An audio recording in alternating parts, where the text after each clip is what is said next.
Hello everyone, welcome back to your channel. इस video में हम 2023 के फिजिक्स के जो क्वेश्चन है वो सॉल्व करने वाले हैं। तो पहला क्वेश्चन हम स्टार्ट करेंगे। Before that I will request you please like, share and subscribe the channel to get more videos like this. Okay, तो हम पहला क्वेश्चन स्क्रीन पे देख लेते हैं, उसके बाद हम उसका सोल्यूशन करेंगे। Okay, Pause the video and read the question carefully. In this problem, the electric dipole is placed making an angle 30 degree with the electric field. इस प्रॉब्लम में बोला गया है कि इलेक्ट्रिक डाइपोल जो है वो इलेक्ट्रिक फील्ड के साथ 30 डिग्री एंगल पे है और इलेक्ट्रिक फील्ड का वैल्यू है 2 × 10⁵ न्यूटन पर कूलम एंड टॉर्क का वैल्यू है 4 न्यूटन मीटर। ओके, और ये जो दो चार्जेस है डाइपोल में, उन दोनों के बीच जो सेपरेशन डिस्टेंस है वो है 2 सेंटीमीटर। तो हमें क्या करना है, हमें ये चार्जेस का वैल्यू कितना है वो निकालना है, हमें क्यू के वैल्यू निकालना है। तो हमें पता है टॉर्क का एक्सप्रेशन क्या होता है, torque is equals to P cross E when the dipole is placed in uniform electric field. Okay, जब एक डाइपोल यूनिफॉर्म इलेक्ट्रिक फील्ड में प्लेस्ड होता है तो डाइपोल एक टॉर्क एक्सपीरियंस करता है और उस टॉर्क का एक्सप्रेशन होता है P cross E, where P is the dipole moment of the dipole and E is the electric field, uniform electric field. Okay, so इसको अगर हम मैग्नीट्यूड निकाले टॉर्क का तो वैल्यू आ जाता है PE sin theta, where theta is the angle between the dipole moment of the dipole and the electric field. तो यहाँ पर डाइपोल मोमेंट का डायरेक्शन ये वाला है, from negative Q to positive Q, and बोला गया है कि क्वेश्चन में ये डाइपोल का के साथ इलेक्ट्रिक फील्ड का जो एंगल है वो 30 डिग्री है। इसका मतलब हमें थीटा का वैल्यू गिवन है 30 degree, so sine 30 degree is equals to half, ये हमें पता है। ओके, और जो डाइपोल मोमेंट होता है, डाइपोल मोमेंट जो होता है P, उस डाइपोल मोमेंट का जो मैग्नीट्यूड होता है, डायरेक्शन हम बोल चुके हैं फ्रॉम -Q टू +Q, लेकिन जो मैग्नीट्यूड होता है वो होता है magnitude of the charge of the dipole into the separation between the two charges. यहाँ पर सेपरेशन है 2 सेंटीमीटर। ओके, इसको हम अगर मीटर में लिखेंगे तो होगा 2 × 10⁻⁻² metre. So this one will be in SI unit. Okay, this is the value of the dipole moment. तो हमें टॉर्क का वैल्यू दिया गया है 4 इन SI यूनिट, P का वैल्यू हम निकाल चुके हैं Q × 2 × 10⁻⁻², 2 सेंटीमीटर दिया गया है, इसका मतलब मीटर में हम कन्वर्ट कर रहे हैं to get the SI unit. और E का वैल्यू हमें दिया गया है यहाँ पर 2 × 10⁵ in SI unit, sine theta का वैल्यू है हाफ, तो हम इसको लिख चुके हैं half. 2 cancel each other from here and from here we can write 2 we get here. So 2 is equals to Q into 10⁵ -2. 5 - 2 मतलब 3. So यहाँ पर हम लिख सकते हैं Q into 10⁻³ is equals to 2. So from here we can write that Q is equals to 2 divided by 10⁻³, that is 2 into 10⁻⁻3।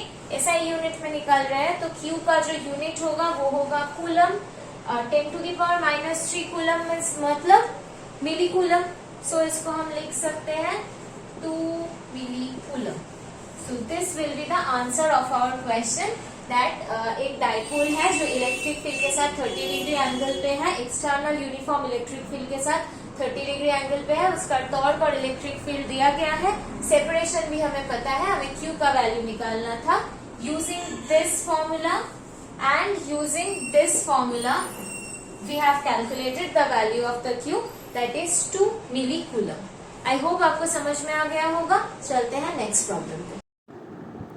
Pause the video and read the question carefully. आप question screen पे देख चुके हैं। Question में क्या पूछा गया है कि LCR सर्किट है और उस LCR सर्किट में इंडक्टर का वैल्यू, कैपेसिटर का वैल्यू और रेजिस्टेंस का वैल्यू दिया गया है और ये पूछा गया है कि रेजोनेंस फ्रीक्वेंसी का वैल्यू कितना आ रहा है। तो रेजोनेंस फ्रीक्वेंसी जो ओमेगा है, angular frequency omega, that is equals to 1 divided by √LC।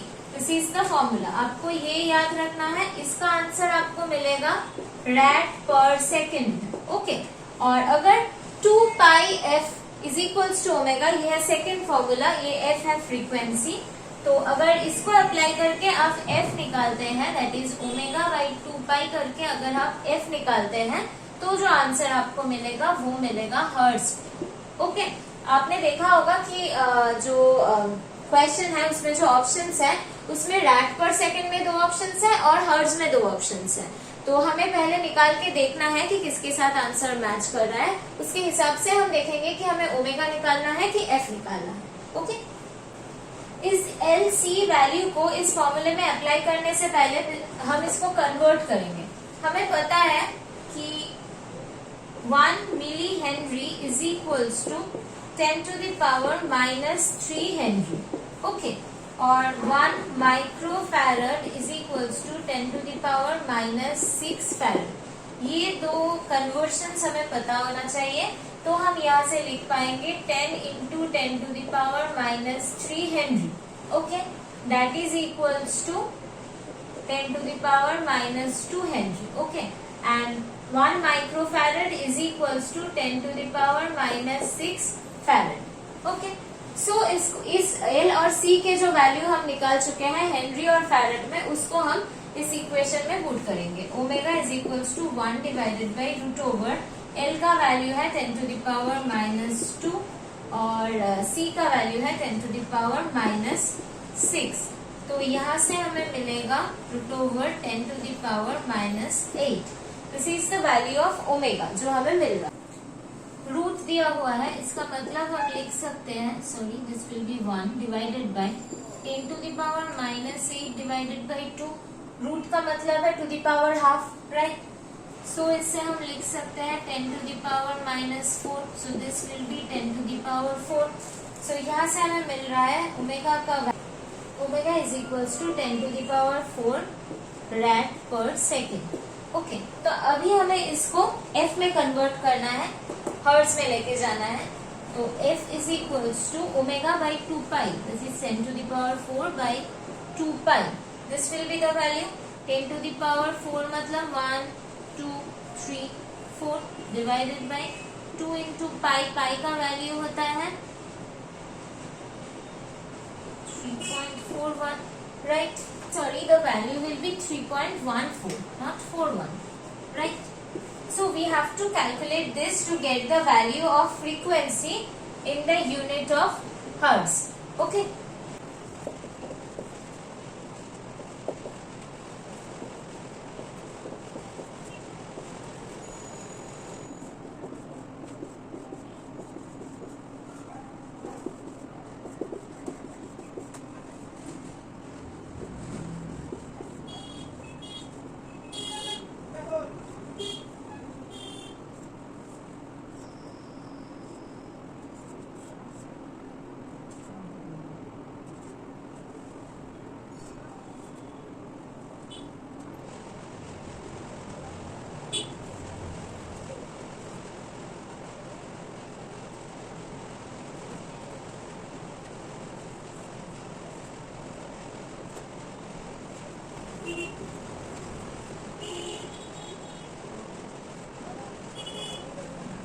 Calculation में हम देख रहे हैं कि 1592 इसके बाद पॉइंट आ जाएगा, डेसिमल के बाद ये डिवीजन और कंटिन्यू होगा।